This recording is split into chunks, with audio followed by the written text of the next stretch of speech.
Hey, guys and dolls. Before we jump into this episode, a note about our content today. This is created for adult audiences only. We advise listener discretion as this conversation focuses on sexual, physical, and emotional abuse.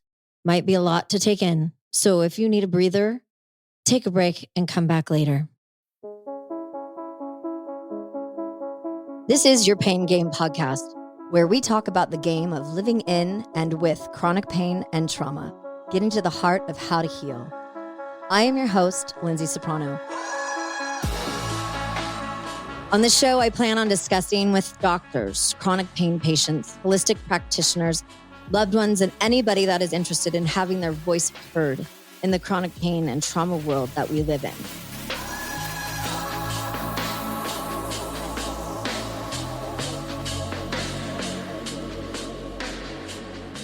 I want to talk today about traumas in our lives, which we're talking about a lot on this show, and how common are traumas in lives of the people that are around you, and not just your loved ones and your family members and coworkers, but like anybody you're walking in the supermarket next to, anybody that's driving next to you in a car.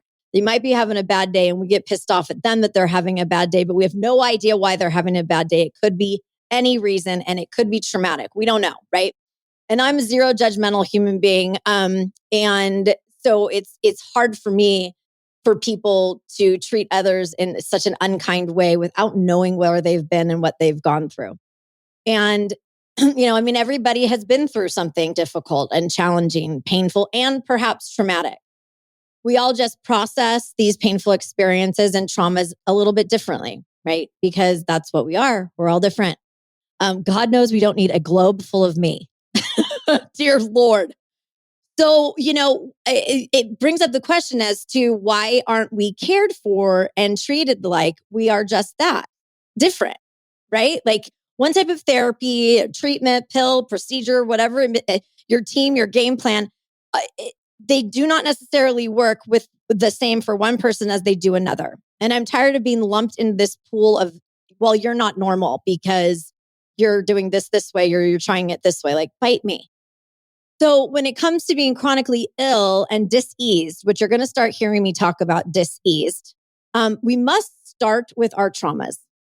I believe wholeheartedly in that. And I will continue to weave that through this show and in conversations. And, it's not an easy place to start dealing with trauma, but you got to start somewhere and you got to start sometime. Trust me. And also trust our guest that we're going to be talking to today. And, while I was outlining my thoughts for this show today, something interesting popped up for me. And in doing this show in such a swift amount of time, now, granted, I started before the show actually hit the airwaves, right? So it's been a journey to get me to a place that I was able and ready to do something like this, which has turned into my full-time job, by the way. That in such a swift amount of time, my life is changing rapidly right in front of me. And for the good. And I'm like, whoa, I've got to catch up with all of this change and all this growth and all of this intentional fixing of myself, right? And it's all good. And it's because I am finally facing the traumas, shame, guilt, sadness, defeat, and fear. All of those, and about like 30 other things I could list here, that I've lived with and lived in for as long as I've known myself. And these are things that I should have faced many, many years ago. And who would have guessed that my podcast would help to change me? So today we're going to talk about trauma in the military and a life forever changed for a 19-year-old girl who is now 33. And quick little stat here, an estimated 1 in 4 female veterans and 1 in 100 male veterans in the VA healthcare system specifically report experiencing military sexual trauma, aka MST. And I use the word experiencing here because MST isn't a diagnosis where, for example, PTSD is, right? It's something that you experience, that you go through, that impacts you to the deepest core of who you are. And that changes you. And how we use those traumas to do something wonderful with our lives is a whole different process than completely spiraling down. And we both on this episode today have experienced spiraling down, and she's going to talk about a little bit of that. So we're here to face how our traumas have changed us and have been woven into every fiber of our being. But facing our demons, in my opinion, is totally worth it. So without further ado, my guest today is Kimberly Clark, a Navy veteran and a survivor of MST, that military sexual trauma that I was just talking about.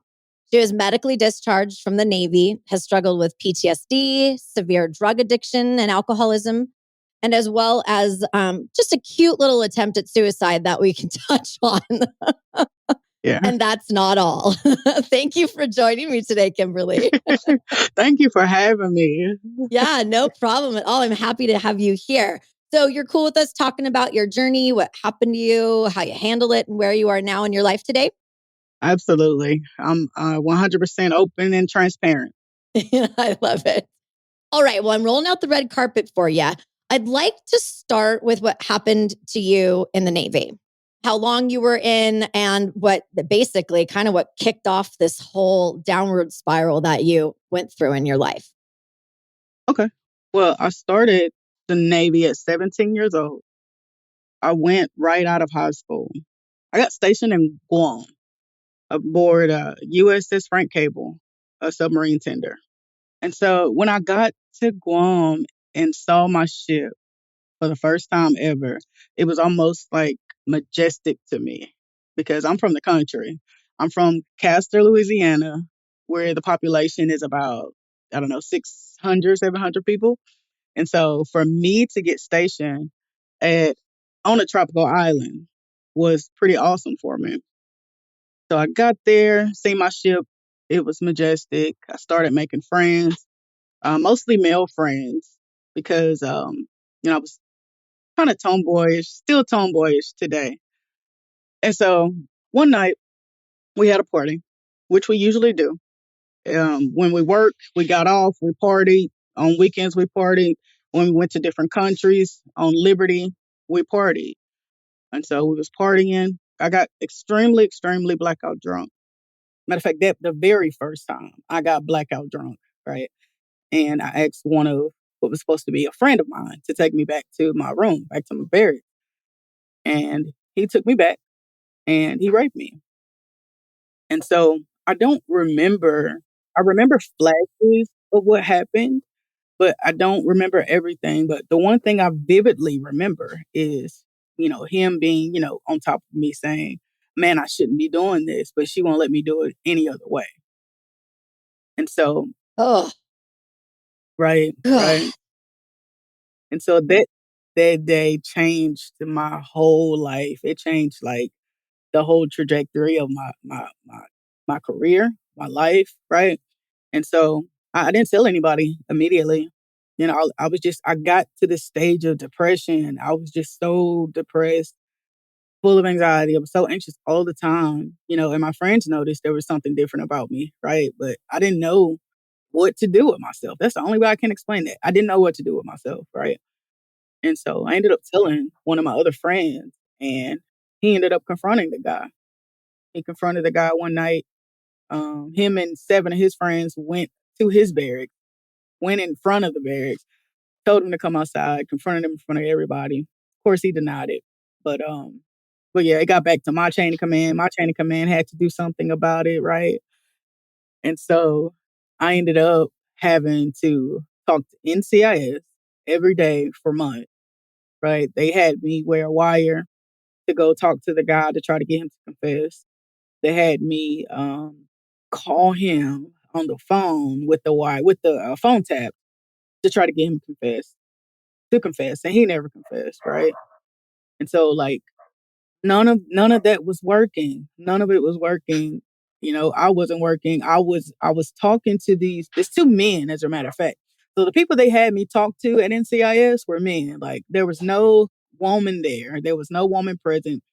At first, they tried to get me to talk to a guy counselor too, right, about what had just happened to me. A 17-year-old girl, right? And so they didn't have the resources, like the necessary resources available for women at that time. So And I got to the point to where depression just got the better of me, and I ended up trying to commit suicide. I took 145 pills one night, right? And like a friend of mine, 145 pills. 145 pills, literally anything I could find, I was taking it. Yeah, that was what I was going to ask. Like, is this just this big cocktail of any pills you could find, or was there a specific type of pill? Anything I could find, anything. I was just in my mind, like if I took enough of anything, it would do the job. And that was my thought process.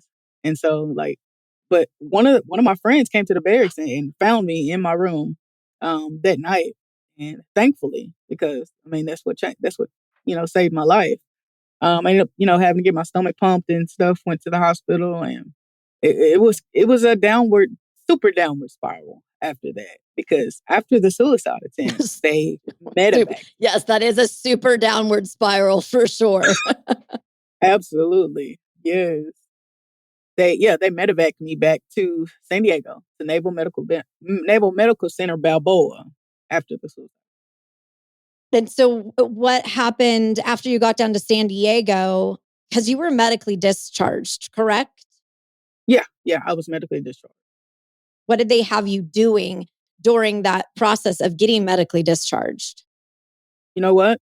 Initially, when they medevaced me back to San Diego, they were just going to discharge me.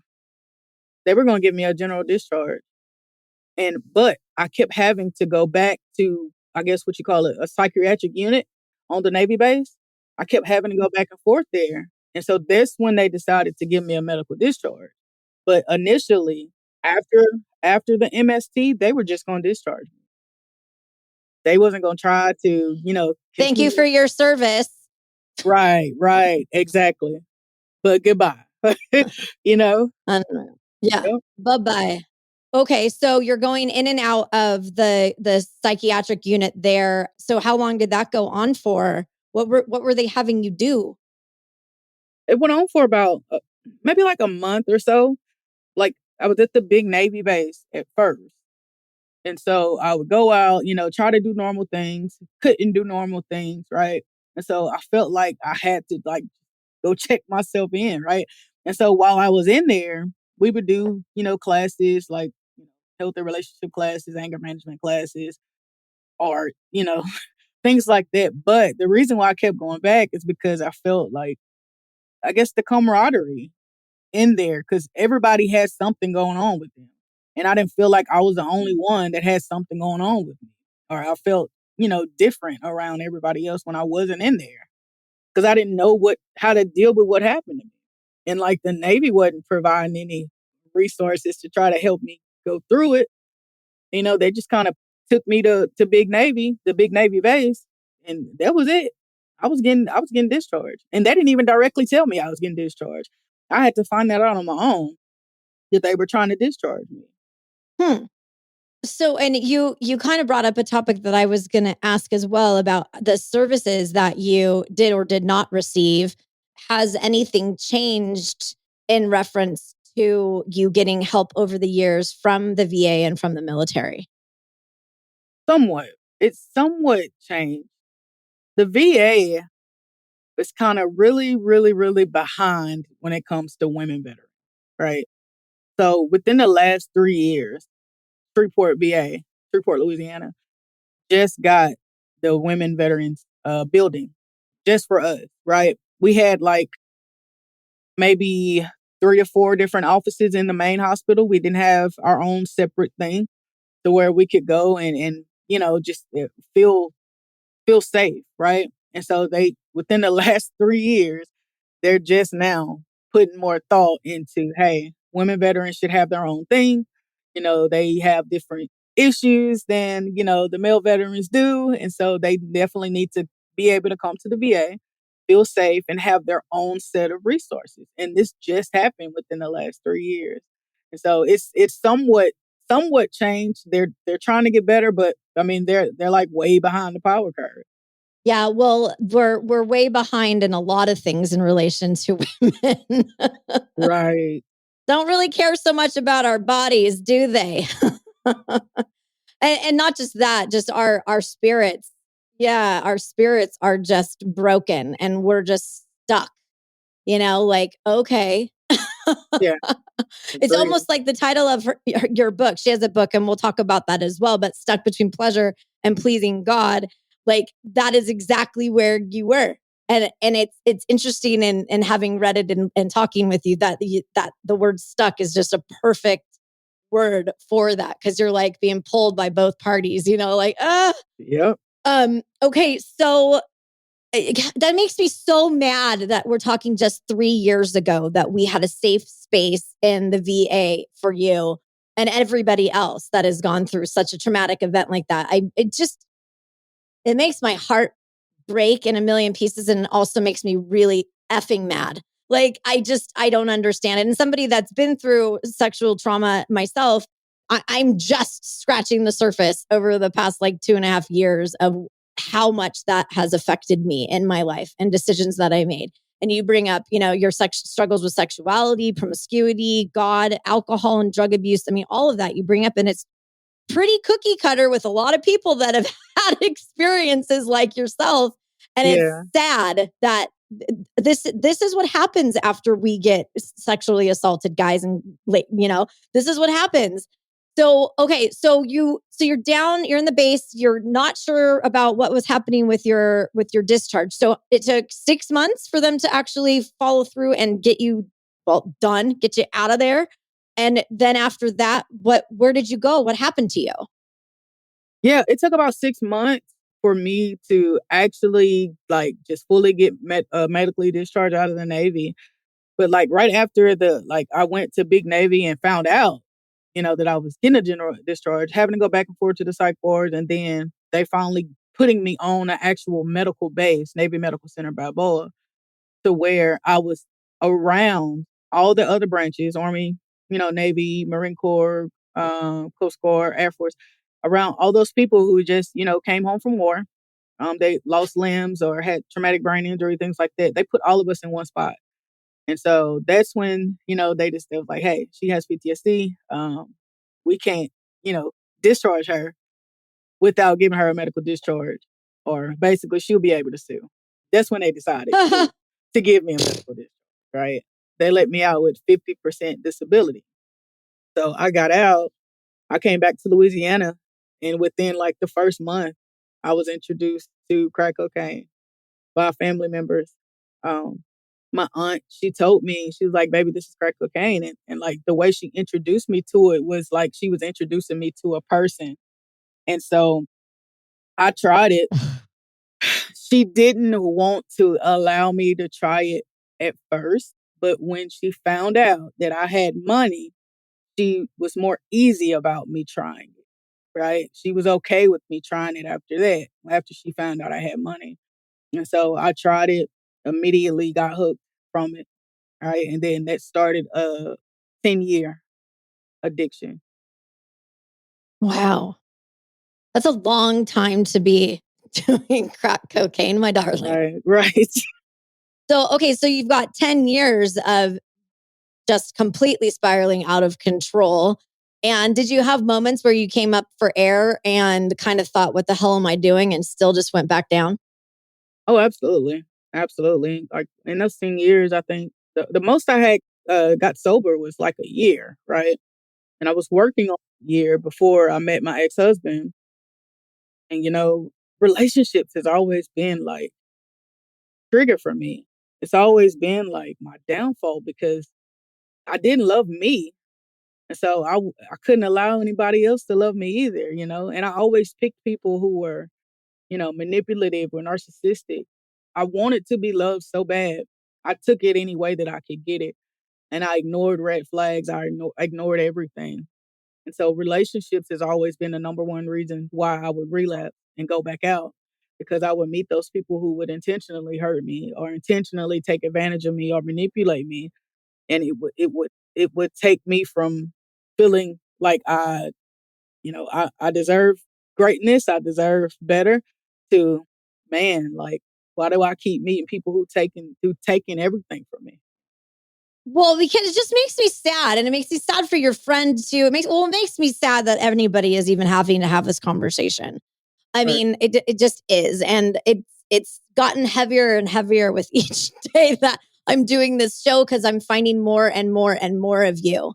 And that's making me sad, but it also is making me feel good that there are people that are coming out of the woodwork that are vulnerable and are willing to talk and be open and honest, because there's at least one other person listening to this episode right now that is shaking their head. That happened to me. That happened to me. Oh my gosh, that happened to me. That not feeling alone in it is challenging. I didn't have what happened to you. Mine was very different, but I still think about it every day of my life. Yeah. And a lot of it is me. I cover up a lot with my, outgoing personality, and I'm colorful is a word that just recently was, somebody said that I am colorful. She's colorful. Yeah. Great word choice. Kind of makes me feel like crap, actually. So why don't you take that away immediately? So, okay. So now you're sober. Mm-hmm. And you've done a lot to get yourself healed. Can you talk a little bit about some of the modalities and things that you've done that have helped you get healthier and sober? And you've been sober for a little over 2 years, right? Yeah. Well, it'll be 2 years, January 3rd. Oh, okay. All right. So almost 2 years. Well, congratulations on that, because I know that that's a challenge. Dear Lord. Thank you. Yeah. I mean, the birds are chirping in a whole different way now, aren't they? Absolutely. So being sober, I know things are like, whoa, I avoided so many things in my life that could have been way better for me because I wanted to get higher. I wanted to get drunk or I wanted to have sex with a random stranger, right? So what have you done in order to get yourself to the place that you are today? Wow. First and foremost, man, I had to get honest. I had to get honest with myself, about the things that happened to me. I had to get honest about the things that I allowed, right? And the choices, the decisions that I made. EMDR therapy was the game changer for me. Like, it changed everything. When I tell you, like, in those 10 years, I was in and out of rehabs and in and out of, psych units. And it got to the point where I was in and out of jail, all directly related to my addiction and alcoholism. I started doing EMDR therapy. Also, I was willing to do whatever it took, to stay sober. And I had to take care of three things. I had to take care of my mind, my body, and my spirit. And so for me, my mind, I do of course, the EMDR therapy. I do journaling. I write a whole lot. For my spirit, I pray, I meditate. I do like the biblical 12 steps. I do that, as well as go to church and have a relationship with, my bishop and the people within the church. Physically, I do Brazilian jiu-jitsu and I box. And so, Ooh. and that's also good for like PTSD and stuff like that. And you're working literally every muscle in your body. And like you're becoming, kind of like a badass.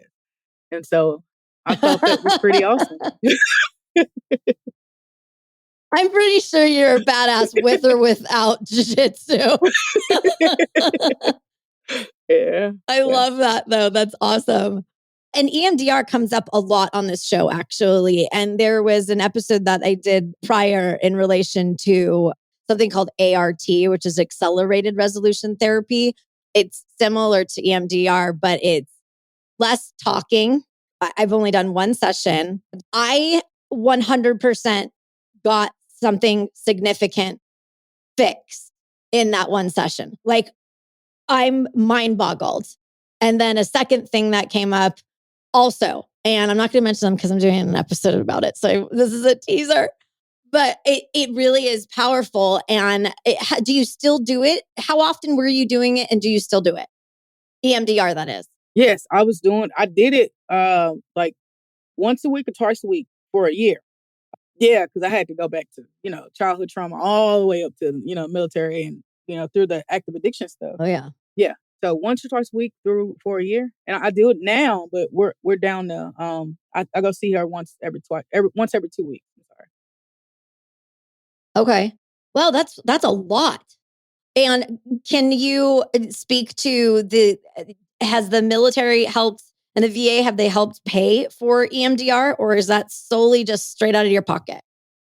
Oh no, the VA, they help pay for it. Like I said before, like I got out with 50% disability. By help, is that like 50%? No, Okay, 100. 50%. No. I got out with 50% Oh, disability, 50% disability rating from the VA. And like less than a year later, I got 100% disability. So I'm fully taken care of by the VA. But they didn't have anything available at the VA as far as MDR. So they had to send me to somebody in the community, but they paid for it. yeah. Okay. Well, that's good to know at least, because I know in the chronic pain community, as well as in the sexual trauma, emotional trauma, physical trauma, good God, this community of ours, that is really hard to get insurance companies to pay for anything because it's too woo woo for them or what have you. I'm like, dude, let me tell you how much better I feel after one session of something like this than years of therapy, talk therapy, which I still think is very valuable. 100%. Like, don't stop going to therapy, people. Don't do that. Take a break if you need to. I'm actually on a break right now. My sweetie and I are like, I think we're doing pretty good right now. Let's take a break. Save ourselves like $3,000 a month. But it was like the EMDR and ART and all these other modalities, acupuncture and Reiki, all these wonderful things that are out there for us, we have to pay out of pocket for.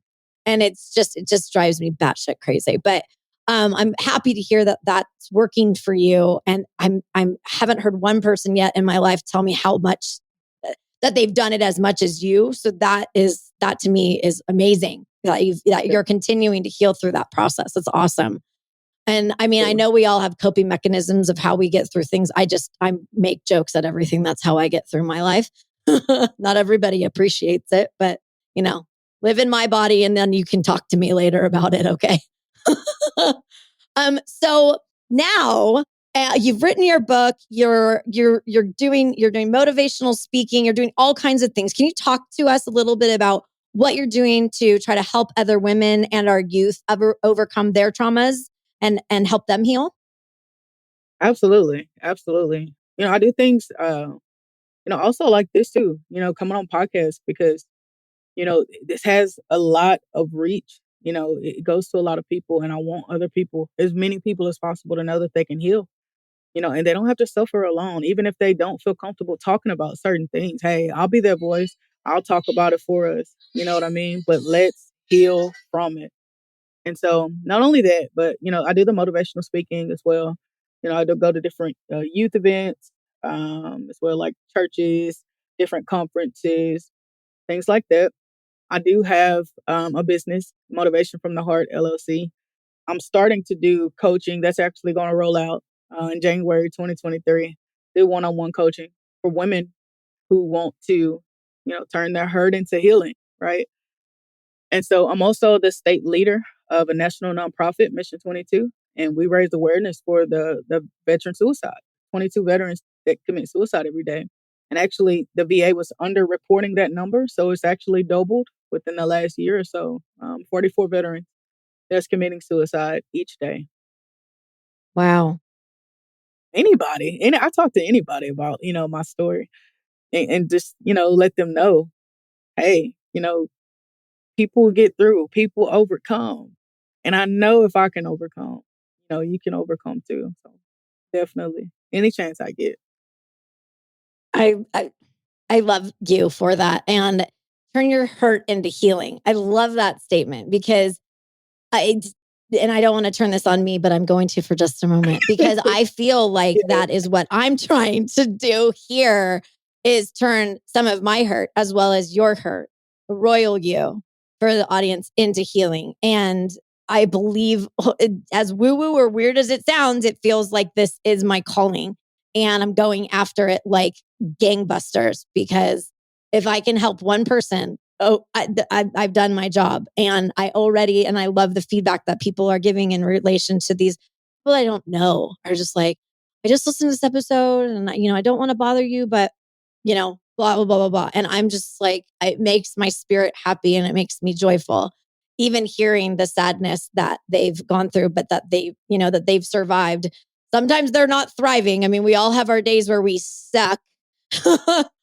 But getting us to a place where we're more comfortable talking about it, where we can be honest and transparent and be vulnerable is not only helpful for our own healing, but for others as well. And I give you massive kudos for everything you've been through. So her book is really wonderful. It's called Stuck Between Pleasure and Pleasing God. I have a bunch of links that are going to go up in show notes. And of course, I'll put them in social as well so that you can reach out to her if you have any questions or you want to talk to somebody. She's here for you. I'm here for you. Slip into the DMs. If you need any information from me, I'm happy to connect you with anybody that's been on the show, not just Kimberly. So do you have anything before we jam out of here that you'd like to leave our listeners with? Only that you're worth the work to get to your healing. And I don't have to know you to love you. And you are loved. You are worthy. And you will overcome. This is where Lyndsay starts to cry, of course, because I'm incapable of holding in tears. Well, thank you. I don't even want to ruin what you said. So thank you so much for taking the time to join me and to share your story with me and our VIP listeners today. I am blessed to have you as a guest here in my very special space that I've created. And I appreciate your vulnerability and am grateful that you're here to tell your story of survival. You're kind of a badass in every kind of way. Thank you so much for having me. Of course, of course. And I can't wait to see what's up next for you. So obviously we'll keep in touch with each other. Oh, yeah, absolutely. Thank you again. Before we bail out of here, if you have been a victim of sexual assault, you are not alone. There is a 24/7 by 365 confidential support online and by phone with RAINN, RAINN. It's the nation's largest anti-sexual violence organization, which is in partnership with more than 1,000 local sexual assault service providers across this country. And we're talking about the United States. I will put this information in show notes as well and on social, but you can also chat online at online.rainn.org or call someone who can help at 800-656-4673. There are also international places out there as well. I'll put those in show notes. You are exclusively invited to share this VIP pain journey together. Let's get to the heart of how to heal with you by my side. Please follow the Pain Game Podcast wherever you digest your podcast content. We'll be there. Visit us at thepaingamepodcast.com and follow us on all the socials. Thanks for listening, my little VIPs. Catch you on the other side.